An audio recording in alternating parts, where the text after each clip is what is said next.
Hello' guys welcome to back my YouTube channel to guys মোৰ অন্যতম ভিডিঅ'লৈ ব্লগলৈ আপোনালোক সকলোকে স্বাগতম জনাইছোঁ।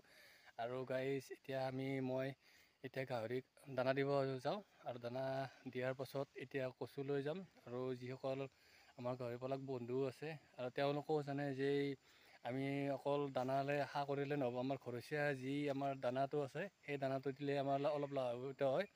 আৰু আপোনালোক দেখুৱাইছোঁ এতিয়া মই দানা দিব যাম গাহৰিক, আৰু তাৰপাছত এতিয়া কচু কাটিব যাম। আপোনালোক দেখাইছোঁ, এয়া দেখিছে, এয়া আমাৰ ইফালে এই গাহৰি ফাৰ্ম, এইটো আপোনালোক দেখাব যাম। সেইফালে দেখাইছে, তো ব'লক দেখুৱাইছোঁ, গাহৰিকেইটাও দেখাইছোঁ কিমান ডাঙৰ হৈছে। ব'লক, এয়া দেখিছে, এয়া গাহৰিক দানা দি দিছোঁ। এয়া আপোনালোক দেখুৱাইছোঁ, গাহৰিকেইটা এয়া দানা খাই আছে, এয়া চাওক।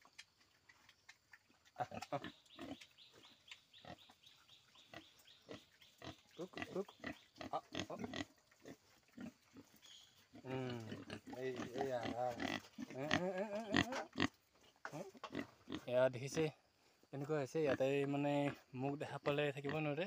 এয়া দেখিছেনে কেনেকুৱা আহিছে। তো ব'লক এতিয়া অলপ কচু কাটিব যাওঁ। কচু কাটি নি আৰু দুপৰীয়াৰ কাৰণে অলপ লাগিব সিহঁতৰ কাৰণে। ব'লক। আৰু এতিয়া আমি গাইজ গৈ আছোঁ, আমাৰ বস্তিৰে মাজেৰে গৈ আছোঁ কচু কাটিবৰ কাৰণে। আপোনালোক দেখুৱাই আছোঁ, দেখিছেনে কি সুন্দৰ পৰিৱেশ, আৰু বেছি ৰ'দ নাই। আমাৰ এইফালে দেখিছেনে চাৰিওফালে গছ গছনি, এয়া কি সুন্দৰ। ইয়াত পোক পৰুৱা পৰি থাকিলেও গম পায়। এয়া দেখিছেনে কি সুন্দৰ, আৰু চাৰিওফালে আমাৰ গছ গছনি দেখিছেনে।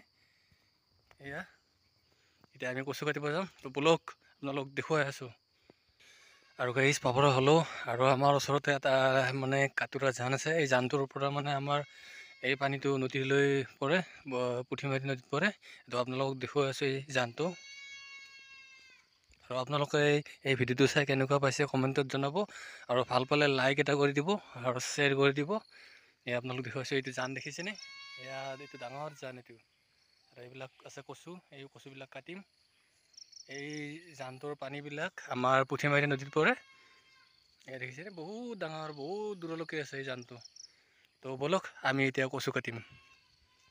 আৰু গাইজ দেখিছে এইটো জান, আৰু ইফালে আমাৰ এইটো আছে খাল সৰু বনৰীয়া মাছৰ, এইটো বনৰীয়া মাছ থকাৰ কাৰণে এইটো। আৰু এটা আছে ফিচাৰী, আপোনালোক দেখুৱাইছোঁ আগত ব্লগবিলাকত। আৰু গাইজ আহি পালোঁ, এয়া দেখিছে আমাৰ মাটিতে এইবিলাক কচু ৰুই দিছোঁ। এয়া দেখিছেনে ইমান ডাঙৰ ডাঙৰ কচু, এইবিলাক এই চাওক, এইবিলাক কচু কৰি থৈ দিছোঁ।